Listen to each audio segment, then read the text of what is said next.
Welcome back to the Neighbors Podcast. Today is such a special conversation for me. I got to sit down with my mom and dad and talk about the amazing people that they are, incredible parents and grandparents. But what's just so amazing about them is just how they have leveraged everything that God has given them for eternity. And they talk about how they've developed that culture of generosity and then how that plays out in their life now as they face retirement in this back half of their life. How they're using it for the kingdom, not just sitting around doing nothing or puzzles or traveling. They're doing so much more for God's kingdom, but it's all in line with who they are as people and how God's wired them individually and uniquely. They are so encouraging to me. I hope they're encouraging to you. Here's my conversation with Bill and Kathy Failing. Welcome to the Neighbors Podcast, Mom and Dad. Yes, how fun. This is so fun for me. This is a very special episode because normally I'm, talking to people. We're either friends. I mean, I have had Maddie, my sister, your daughter, I had her on. But this is just really fun because, you're Why parents. Why not? So I want to give people kind of a background of who you are, or I guess who you were and who you are, before we dive into all the amazing things. So, we grew up and Dad, you were a stay-at-home dad. Mm-hmm. And we should also acknowledge what you're wearing, Yes, you should. We should. But actually, okay, before we get into that, let's acknowledge what you're wearing because I think you rival Caitlin on the Neighbors Podcast with outfit level. And we're going to talk a little bit later about how this is actually ministry, your colorful shorts. It is. But you have shorts on because a lot of people listen on either Spotify or, Apple. So you have shorts on with rainbow colored donuts, basically. They are donuts with some chocolate. They are donuts with sprinkles, some frosting. And they with look, a hot pink shirt and what? Yeah, well, I was going to say, and some people think it's a photograph, that these are real donuts that were, I know. Hey. And then you have splatter paint. Yes. Loafers on. Well, they match. The blues match, the pinks. But yeah, you're always dressed something crazy. People might be shocked. This isn't your craziest pair of pants. No, it is not. Which is just wild. Right. Yeah. Mom, you look beautiful and you're normal. So nice. You're so nice because people think I actually dress him or buy his clothes. Yeah. Which is so far from the truth, as you know. You have kind of upped your game a little bit with your wardrobe, though. Yeah, to match him. Try to be somewhat in. Okay, back to what we were talking about. So, Dad, you're a stay-at-home dad, and I just want to paint the picture of kind of who you are. You do everything to the extreme, but you're not like an intense person. So this is interesting because you're not going to be the loudest in a room. Right. You don't have like the biggest personality. Yeah. I mean, you have a big personality, but it's not like the most outspoken personality, but you never do anything halfway. I mean, look at your outfit right now. Okay. So a couple examples of this. Growing up, you were going to be a stay-at-home dad. And so you weren't just a stay-at-home dad. You became PTO president. Right. You created an entire superhero character called Zero the Hero and showed up to my kindergarten class in full tights as Zero the Hero. At Maddie's school, the school came to the PTO and said, we're really struggling. Thursday sandwich day isn't really, our profits are kind of struggling. And Dad said, oh, no problem. He created Mr. Sandwich Man, which is what you were called. And you ran the sandwich line on Thursday and you made it a whole bit. Like it was a whole performance and sandwich profits went through the roof. Yeah. To the point where, you're right, the hot foods went down. Right. It went down. Right. Yeah. Last example, you were featured in Family Fun magazine for, creating a reading program for us as kids. That was like a full custom catalog of tiered rewards based on how many pages we read. And to me, that was just normal. And then all of a sudden you're featured in a magazine. So you took like Mr. Mom to the nth degree level. Yes. Because that's just kind of the person that you are. Now, okay, Mom, a little context for who you are. You were one of the only women executives in many companies that you worked for.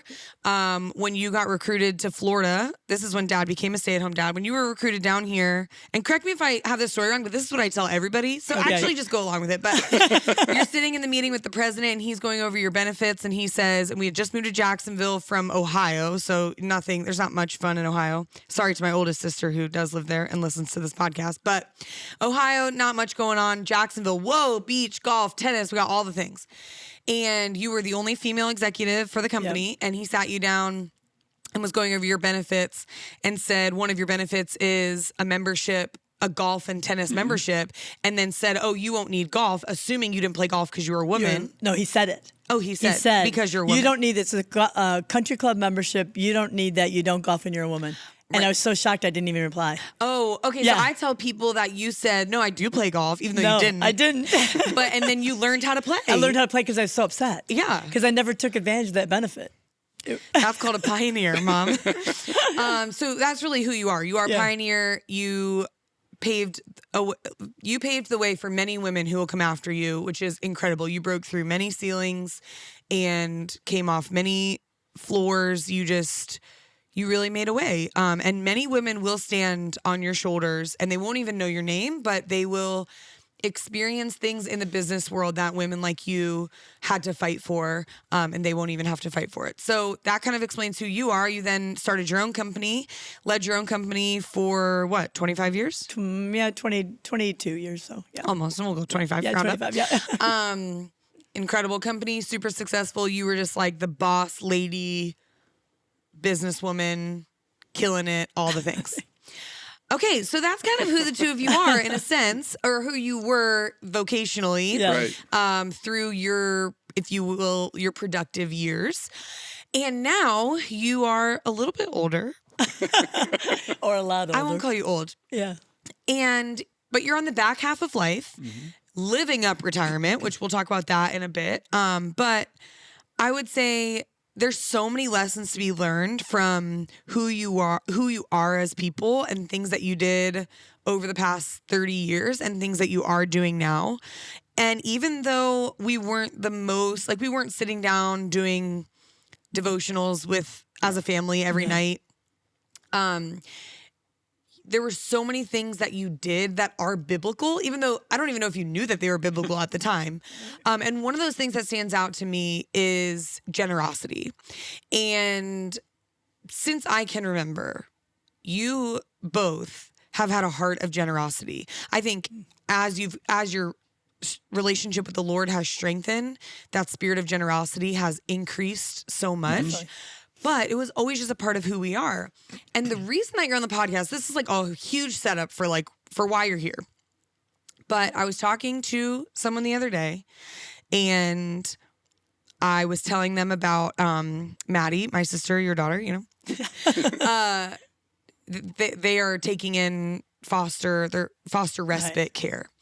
And she said, what is with your family and just like inviting people into your homes? Like, what is this about? Your parents are always having people stay at their house. They're always got some family they're caring for. They talked about Wes and I when we took in Audrey and her 3 foster girls, now daughters, and now Maddie's doing it. And I'm like, to me, that was just normal. And she kind of pointed out, like, that's not normal. And I thought, well, this would be so cool to have my parents come on the podcast and talk about lots of things. But one of the things I really want to cover is that spirit of generosity. So, and hospitality. So where did that come from? Do you remember it starting, or was it always a part of who you were, or where did that come from? Actually, it's grown, as you mentioned earlier, but we always wanted to have the kind of home that kids wanted to hang out at. Right. And then that blossomed to not just kids, but we always felt that we were blessed with a lot. Even before our faith was as strong as it is now, we always felt like we were so blessed and so thankful and so grateful that we wanted to share it.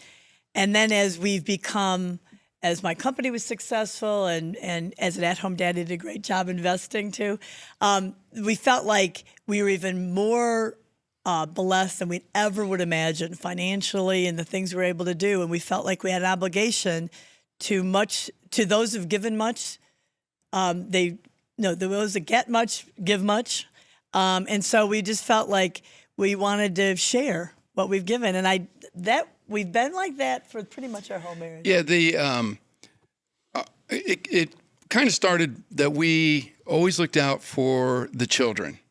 That's why I got onto the PTO, why I volunteered at schools, why I got on the school board, why I taught swimming lessons when I was swimming. There was always something for me personally about kids.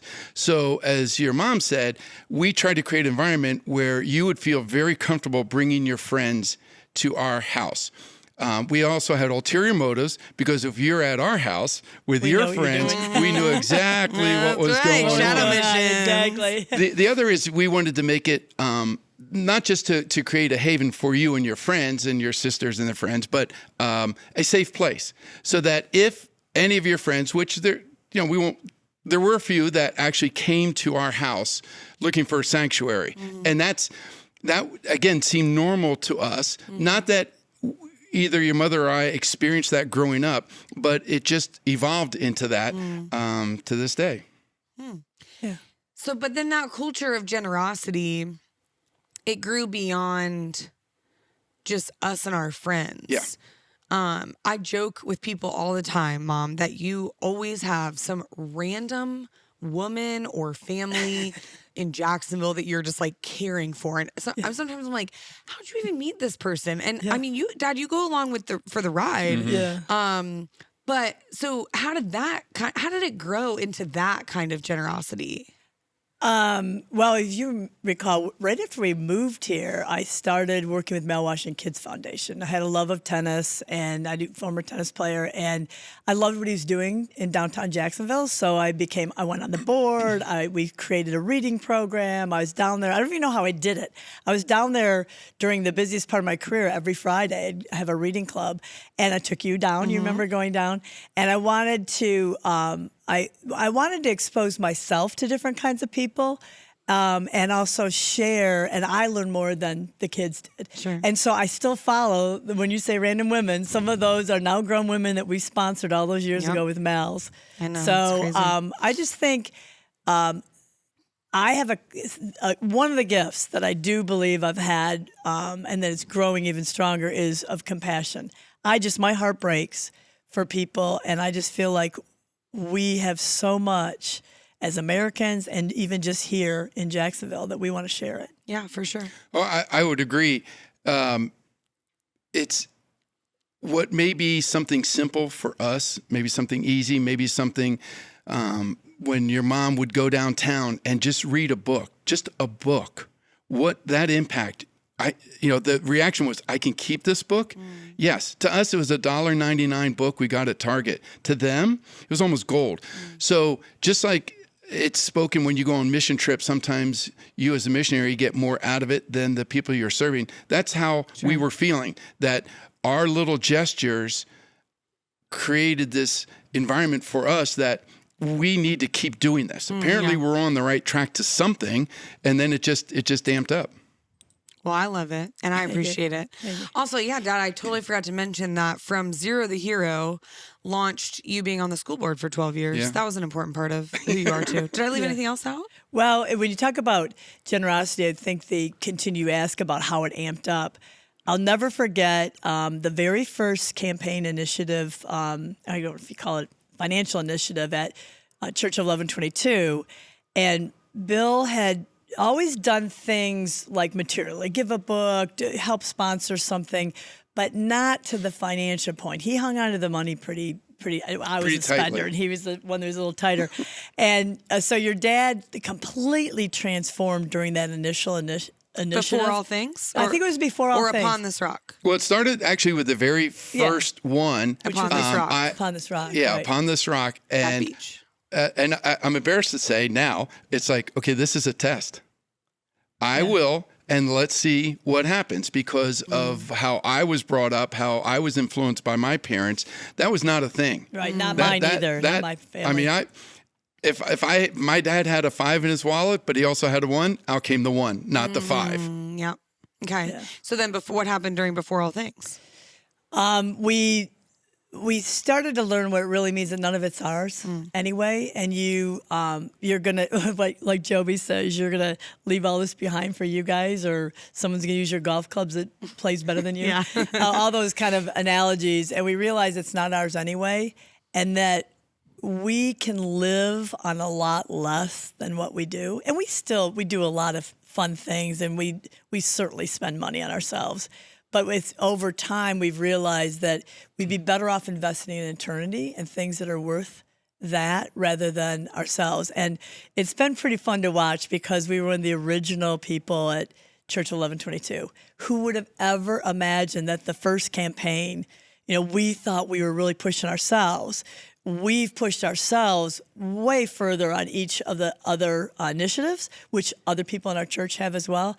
Who would imagine what Church 1122 is right now? For sure. And this movement for all people to discover and deepen a relationship with Jesus Christ. Look at you go. You've been here for a minute. Yes. Okay, so now that you're in retirement, I would say both of you don't really live like the stereotypical retirement. And we're going to talk about the things that you do now. And one thing that's so important that I want people to hear is the two of you couldn't be more different personality-wise. Right. And what you do for the kingdom mirrors your personalities. And I think that's so important because what we're going to talk about, what mom does is like your worst nightmare, Dad. It is. Yeah. It And is. what Dad does, you would do it, but Right. you have found other things that fill your cup a little Right. bit more. Right. So let's talk about it. So, I had to write down the list of things that you do, Mom, because you say yes to everything. Which can also be a problem. You retired and you did take 6 months Yes. of rest. Yes. But now It's you're gonna take a basically a year. full-time employee to all of these things. Okay, so you recently became a guardian ad litem, which can you tell people what that is if they Guardian don't ad know? litem is a child advocate for foster children. In some states, they call it a CASA. So a lot of people are familiar with CASA. So basically your job is to advocate for the kid in Yes. foster care, Yes. whether it's to the bio parents, the foster parents, school. The attorneys. Okay. You do represent them in judge. court. So, yes. Yeah, and it's a volunteer position. It is a volunteer position. However, it's basically an entire job. I will say that running a company was stressful from a different perspective because I always felt like I was performing and needed to be at my best. The Guardian Ad Litem program has really stressed me more emotionally. Yeah. It's a really tough emotional climb, and then dealing with the government and judges and a lot of things I've had to learn a lot. I've been doing it now for 18 months, and I'm on my third case, and they just can be really tough. Yeah, I saved the voicemail that you left me. You love to leave a good voicemail. Yeah, sorry. I have a lot of voicemails from you.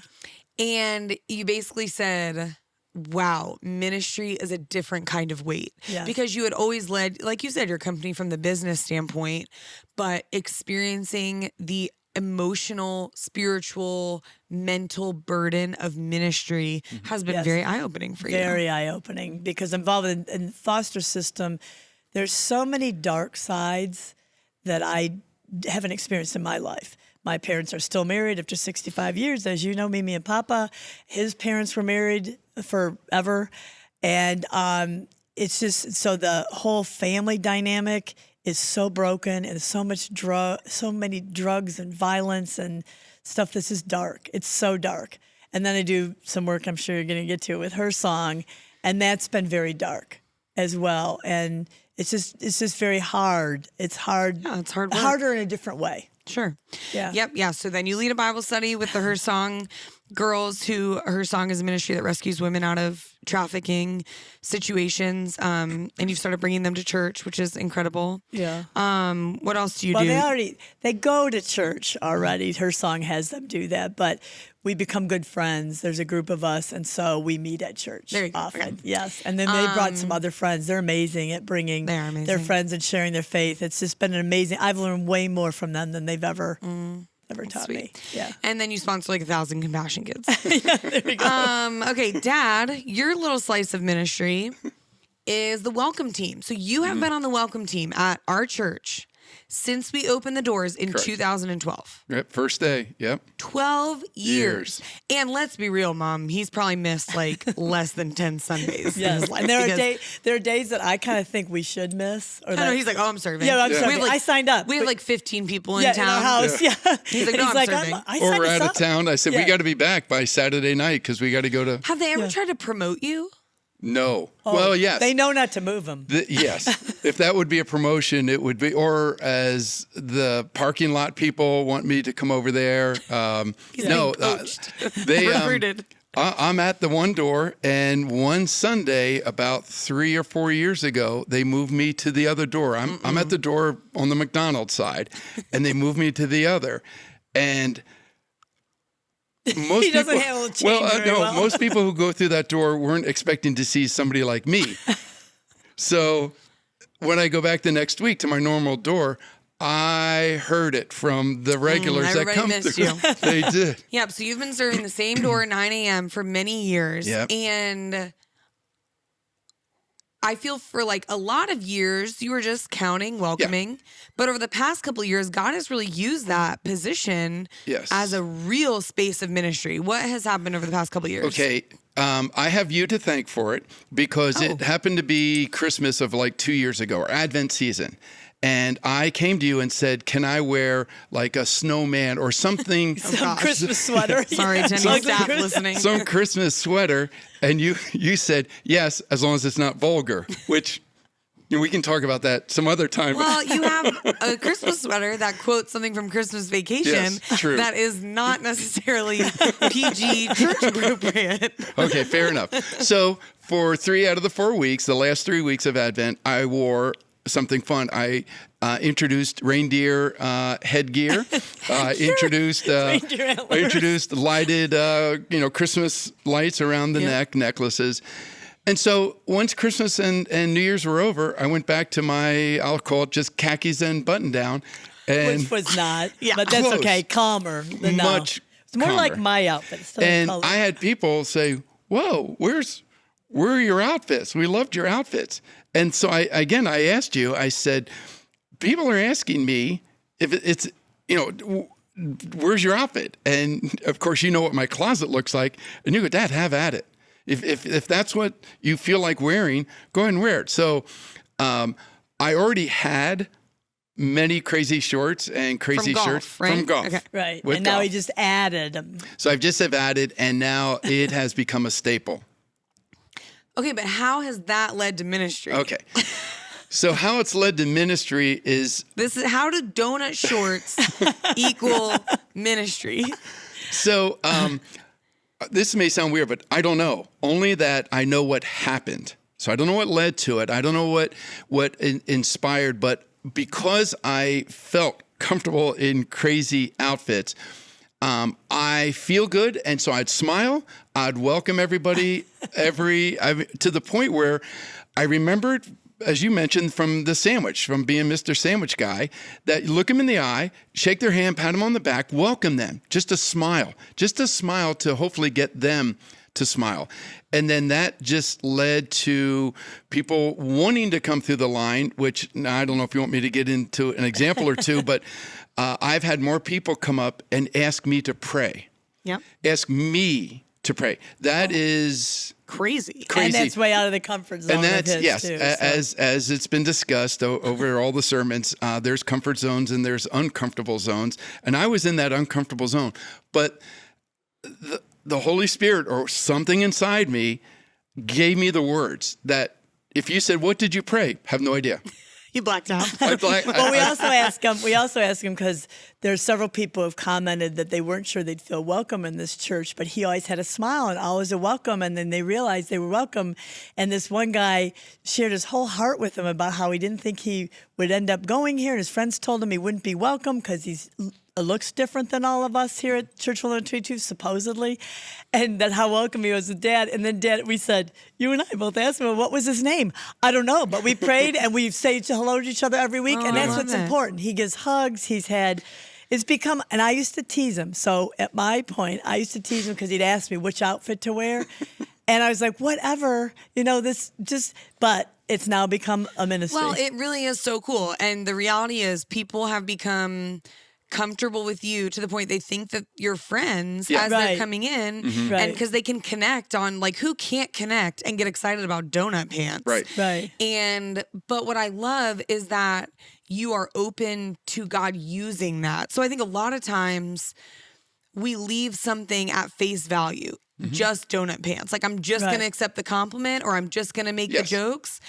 But what you're doing is you're making space, and when the door opens, you're saying, okay, Lord, I will trust you if you've brought this person. I mean, I remember someone came up to you asking for prayer of their divorce. Their wife had left them, and then you prayed for them. And a couple weeks later, she's coming to church with them. And you're seeing, I mean, that is the front lines of ministry. So for anybody listening, if you smile and greet people at a door, you have no idea how God can use that. Not because you're awesome, but because God can literally use any small thing in his kingdom and multiply it, which is so incredible. And you always have, I'm so happy we're going through the 10-10 initiative, because the thief is always there to kill, steal, and destroy. And I would tell you that he has had friends, or even some people in our church, that it's funny, but it's not really funny. Like, they tease him, particularly his friends, to get on him. Like, what outfit is he coming up with next? And so I give him credit that he's standing true to it, and he just takes all of it. He wears his reindeer antlers, and then he gets me. Like, I have to kind of do something. And it goes back to what I was saying before, talking about what you all do is, I mean, if you look, let's say what you're doing is on a resume. Like, if you look at yours, Mom, you're like, wow, she's a guardian ad litem. She's leading a Song Bible study, but whatever, all the other things you do. Oh, he's on the welcome team. You know, you can naturally in your flesh say, well, she's obviously doing way more than him. But you're actually just living out how God has designed you individually, which is so beautiful. And like, that is what matters in the kingdom. Well, which is also really important for couples to know, because I know sometimes it can be a struggle for me, because my personality is, let's drive downtown and give this meal to this family, or let's go invite them to Thanksgiving or whatever. And it's not Dad's comfort zone. So I have to remember that he's supporting me in everything that I do. He'll provide the financials. He'll help with transportation. He'll do whatever. It's just not... He doesn't want to be the lead there, because it's not him. And so for me to expect anything different, I have to keep in mind that our gifts aren't the same. And then he has to keep that in mind for me too, because he wants me there serving and doing the same thing that he does. And I've branched out and doing a couple other different things. Yeah, I mean, that can apply to marriage on any level, not just activity. I mean, understanding that you and your spouse are wired differently, gifted differently, and it's probably actually on purpose by the Lord. Is so beautiful and so complimentary. Two of me, or two of you. You and Wes are very different. Okay. So we talked about stepping out of your comfort zone and walking in how God has designed you. So what is something that you've learned about God through stepping out of your comfort zone and serving? One of the things we were talking about this on the way over is Joby would always talk about from the beginning of Church 1122 was make sure that you find a disciple group, find your people. So we did the classic where we went to a couple of them, and when Joby said, if you haven't found one, it's probably you. And I think it was us. Probably was. Us. Probably was us. And then we ended up with this funny situation where a woman thought that I had started a disciple group, and called in my office insisting, it's Kathy Parker, so I'll do a shout out to her. She called insisting that we had started a disciple group. And it was you and Wes. You were engaged. It was your maiden name. Oh, yeah. And so she said, no, it's right here, the failing disciple group. And so anyway, net, you had been encouraging us to start one. We hadn't found one. We'd been well into, because we've been now running ours, leading ours since 2018. Yeah, it's been that long. We've had several different groups. We lead a couples disciple group on Monday nights, and it has become so enriching for us. And we are so loyal to the group. Like sometimes people don't come or we don't do this or that. We are consistent. Dad has us making meals and he actually helps. We make dinner every Monday night said actually. I know. Shots fired. Well, I think a lot of He people actually helps. I know. No, I know. a lot of people keep saying, "Are you sure you want to cook?" And I said, "Well, we love it. We love opening our it's home, and we beautiful. have dinner for 10 to 14 people, and they become. Your dad is so into it that he's actually created logos, of course, or Well, Wes with the did. help of Wes. Wes. Sure. We have our current one's called the Four Corners after the four, and we rely upon each other. It's our life group. Yeah, I love that so much. Yeah. Just to also tag on to starting the disciple group. So we had Kathy Parker on speakerphone driving to the airport. Your mother was flying out of town for business. And Kathy kept saying, "Oh, we should start one. We should start one." And I don't know where it came from. I just said, "Okay, we'll host at our house, but I won't lead." And your mother looked at me like, "Who is this guy?" Because I couldn't believe he said yes. Yes. But also that we said, okay, yeah, we'll do that, but we don't want to lead. And don't ask Bill to pray. So guess what's happened over the... He leads and prays. He leads and he's prayed. Now, he's still not our big prayer, which is great. That's just not something he feels gifted in. He feels uncomfortable. Baby steps. He's come a long way, and he has led prayer. We all love it, and we all laugh about it. Okay, so if you think back over the course of your life, what do you feel like has been the most deepening moment in your faith, or where did your faith become real? Well, that's a good question. I would say, I had the kind of conversion that was like one of those hitch in the face back in 1983. I was 20-something years old living in Colorado, and a friend had given me a Bible. And I had one of those, like, I'm a Jesus freak, like for about a year. But then the whole John 10:10 career advancement wasn't super popular with my family or my friends. I start making other priorities. So kind of drifted, but then Dad and I get married, have kids, we're back in the church, we're getting involved, and our faith started to grow, but really took off under the leadership of Church 1122. Joby's teachings were so repetitive, which is great, gospel, and over to the point that we can recite John 10:10 or some of the other things because we started to really grow with our church. So as our church has exploded, I feel like Bill and our faith has exploded. Yeah, I would agree. Yeah, mine was a little slower in the evolution that I was not a very nice person growing up. But anyway, when we started going to a different church, or a church in Ponte Vedra, and then switched over to Beaches before 1122 was open, as it's been said, I thought Joby was talking right to me. It hit me. It was a gut punch. Yeah. And I thought, this is something. And so we double attended. We went to our church in Ponte Vedra, and then we went to Beaches, and then finally switched over. But it's been a fun ride, actually. It's been freeing, if I'm saying that right. Be free. Yeah, be free. To the point where I am now, I'm doing the New Testament in 1 year, and I'm Which up also, to yes, that's huge. I'm up to date. That's a big thing. Yep, Bible reading I was not his do thing. quiet time. I pray when I do morning walks at like 5:30 to 6:30. So I'm doing things. If you would have asked me when I was your age, I mean, not even my age. No, just even like 5 years 10 ago. years Yeah. ago. It was one of my prayers that he would love the word the way that I'm beginning to love the word, have been over the last maybe decade. And I would almost, when Joby would say, when I try to get someone to love something that they don't love, Sure. And he's really jumped in. We got him a new Bible at Christmas. I know, and it's just so cool to hear, and I feel like so encouraging to so many people. Like, it's never too late. Like, Right. it's No. never too late to Right. unpack what God has Exactly. for you, Right. or to dive in and take small steps. And Exactly. He always meets us there. Yep. He always meets us there. If it's a prayer on a morning walk, or it's serving in the community, or it's a quiet time in the morning, like, He is faithful to show up, which is just so amazing. Yeah. well, another example, I don't know if you're going to get into it, is with the John 10:10, that my golf group, more non-believers than there are believers, and I actually had one of the golfers ask me about this, to the point where several conversations we're trying to get a group together, another believer and for me, to meet with these guys and just just answer. Just what questions do you have? Yeah. We're not going to do a Bible study. We're not going to dump on them or try to convert them. Try to do it as that mustard seed. Just try to plant the small opening. Amazing. Come on, let's do it. All right, so you're grandparents now. Yeah. What are we up to? 7? Loving 7 it. under 7. We love our little 7 under 7. 7 under 7. Yeah. We contributed 2 to that Yes, equation. you did. Okay, so why does grandparenting matter so much?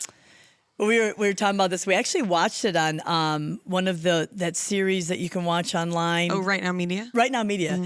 When preparing for being grandparents, we watched a great one where the couple does an analogy about having a mulligan. It's like a golf, like having a mulligan. You, as grandparents, you get to be heavily involved, if you choose to be, which we do, in your grandchildren, and kind of a do-over. Things that you might have wanted to do differently, or that you weren't able to spend the kind of time that you wanted to spend. You now get to spend with your grandchildren. It's amazing. It is. It is. You can't explain what it's like being a grandparent until you are. It's almost like telling a parent. Like, you don't know what it is being a parent until you are. Yeah. And so looking at it, sometimes I look at it like 30,000 feet down, watching you and Wes, or watching Maddie and Matt and Sam and Eric. It's like, okay, this is interesting. We got 3 daughters with 3 personalities, and I don't know what you're trying to say here. Well, what I'm trying to say is, it's amazing to watch our girls parent different really ways, is. and all these beautiful little souls that we get to be involved with. Yeah. It's challenging to balance it out, though. You get the unfair portion because we're here. Because I live near you. Yeah. No, it really is so beautiful. I mean, I think the seeds that you sow as a grandparent and the impressions you can make on grandchildren is so unique. And I can't tell you how many people I run into or talk to who a grandma prayed for them for 30 years before coming to Christ. And the prayers of a grandparent matter. The quality time of a grandparent matter for sure. So being on the other side of parenting, and you talked about it's kind of like a do-over. In raising 3 girls, which God bless your soul, we have 2 girls. And if the third's a girl, I don't know what I'm not pregnant, but if we have a third and it's a girl, I don't know what I'll do. What are some of the things you learned? What would you do again? What are some advice? Maybe not specific things, but just broadly speaking, what are some things you would advise parents to do that you're glad you did? And what are some things that you learned or that you wish you would have did, or maybe that you missed? One of the things that we're really happy that we did, and we talked about this on the way over too, is we had you 3 girls, or 2 of the 3 girls, involved in church really early. Samantha was in Cincinnati and also involved in her church. But we had you involved in church, and we never realized till later the community of help we had. So what actually happened is between Ponte Vedra Presbyterian and the Christian camps, Camp Hollymont, we really feel that you 2 girls, your sister Maddie and you, helped lead us. Because what happened is I was so into the career. Dad was doing his thing. We're just trying to keep pace. He's trying to raise you girls. You 2 were an example.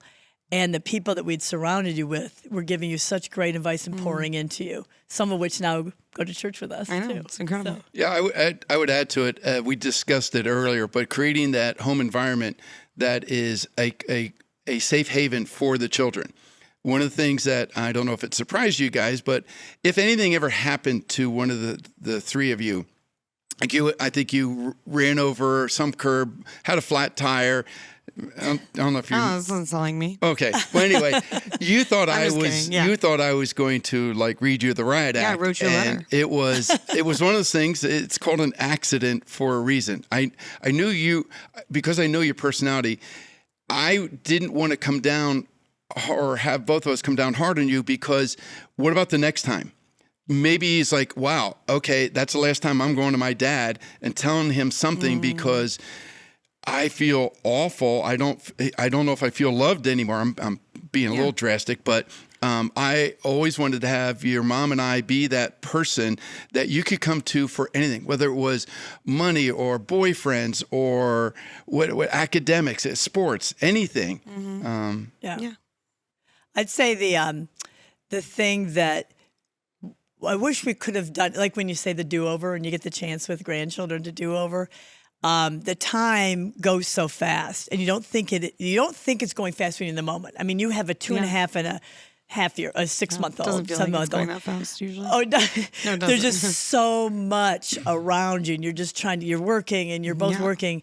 And so what happens is that as I look back, particularly since I didn't stay home and I was gone a lot and I was working and really had my career take such a dominant perspective, I wish there was more intentional time and more time where I just shut all that out. And so I get to do that with the grandkids, but I wish I would have been able to do it with you girls. And so, but what we did on the positive side that helped that situation, which is all to Bill's credit, is he made sure we got away. We went on a lot of family vacations where there weren't phones. We played games. We laughed a lot. And I would just advise, and I wish that I laughed more. I think I got pretty so caught up in the work and so stressed and so hurried that I didn't have as much joy as I have now. You have a lot of joy now. I do. I laugh a lot. What about you? What do you think? Instead of a do-over, because I say that kind of tongue-in-cheek, because as I was there, I don't think I'd want to do anything over. That means I really screwed up, which I hope I didn't. But anyway, what I tried to do, your mother and I would try to treat the three of you with your own personalities, that we're not trying to make each of you the same. That just the most recent example would be weddings, that you three had beautiful, beautiful weddings. None of them were even close to being similar. So it's one of those where you support what your personality is, what your sisters, or anybody who's listening out there, as best you can. They're created by God to be a certain way, and who am I to say no? You're not going to be that way. I'm going to change you. I love that. So yeah, that's great. Okay, last question. Okay. Which I'm sad. I mean, we're already out of time. Oh my gosh, already? I know, isn't that Can we crazy? do a part two? No, You would want a part two. Of course he wants a part two. Okay, so as you look at the next 30 years of life, because you have at least 30 years left, what Hope so. perspective do you look at it with? Totally different. Even since retiring 2 years ago, the years go by really fast. I'm 64, he's 66, and it feels like the last 10 years have just sped by. And so feel so thankful that I now feel like I'm focused on things for the eternal versus things for the now, because I want to be thankful for every day and live with joy and live that it's not about all the things and the climbing the ladder and all the things that used to be important to me. It's not. It's my family, God, my family, and my friends. Yeah. And those that I might be able to serve for eternity. Love that. Mine would be, I forget who coined the phrase, but I love it, and also I'll steal it, is our team won. We won. With Jesus dying on the cross and rising, the resurrection, I feel freer. So what does that mean? It just means that if I want to spend time on the floor, in the mud, climbing on, doing anything with the grandchildren or the kids, I'm not concerned what man thinks. I want to do what I feel I'm being moved to do, whether it's at the church, again, with family. Family is very, as you can tell, family is very important to us. Yeah. And we're trying to create, I don't know if you want to call it a legacy, but we're trying to create that environment that hopefully I know you are, but that our girls will raise the kids that way, that it keeps going down generation after generation. I thought you were going to say the part that's funny is that he's hoping that you're going to take care of us. So that's we're going to take care of you, and you're going to take care of us. I keep trying to convince you that if we move into a beach house that has a mother-in-law suite, we can have a compound. Okay, well. But you haven't taken us up on it yet. Not yet. I've even offered that we'll live in the mother-in-law suite. You can have the big house. Yeah, and the reason then we definitely take babysitting to a whole new level. Okay, the reason why no is because that might work for the first year, and then all of a sudden, well, Dad, there's like 8 of us in this mother-in-law. Oh gosh, 8 of us. I'm having 5 children. We should have the main. Look, it's just you and your mom. You and Mom. Can't you just take the? Well, you guys, I love you, and love you too, I am just so thankful for the way that you parented us and sometimes I just want to bottle up who you are and share you with the world, which is what we're doing. Yeah. I get to Thank do you. right now. Thank And I've always told everybody I can that I have the best parents in the world. thank you. Oh, you. And you, even if you didn't know you were pointing us to Jesus all the time, you were, in the way that you loved us, the way that you gave things up for us, the way that you loved other people who didn't live under our roof, and the way you love our kids now. It means so much. And if anybody can glean anything from you, it is that, just a life that is selfless and here to just invest and serve other people. And it's just such a beautiful thing to be a part of. And now we Thank get to you. be more friends Yeah. than we do parent-child. I know you Right. never fully graduate from being parents, Well, but we were kind of like that when you're our roommate. Yes. that's true. We were roomies. Yeah, that is maybe going back to being not just a grandparent, but being parents of adult children. That is a phase that I have so thoroughly enjoyed. Loved. When It's you all so were fun. out of school and safe and sound with jobs and so forth. And all love the Lord. all very the great way guys. the way we could mingle and just Be it was- friends. yes. I mean, really, yeah. Yeah, we did. We'll close with this. I moved back in with you guys after living in New York for a bit. Yeah. And some might see that as a step backwards, but it wasn't really like that. And it was actually the Yeah, sweetest. and we loved it. Yeah. I think it ended up being 2 years almost. Yeah. Pretty close. Before getting married. And we had a group text called Roomies. Yes. And that was really where our relationship went to the next level of Yeah. friendship. Yeah. And it was such a sweet time before getting married It was. that I'll always cherish. So. Yeah, we Yeah. do too. Well, I love you guys. And Love thanks you for too. coming on the Neighbors podcast. Thank you for having us. Thank you. Neighbors is produced by Logger Creative and Taylor Minning. Music by Austin and Lindsay Adamak. Artwork by Wesley Parsons. And motion graphics by Robbie Burns.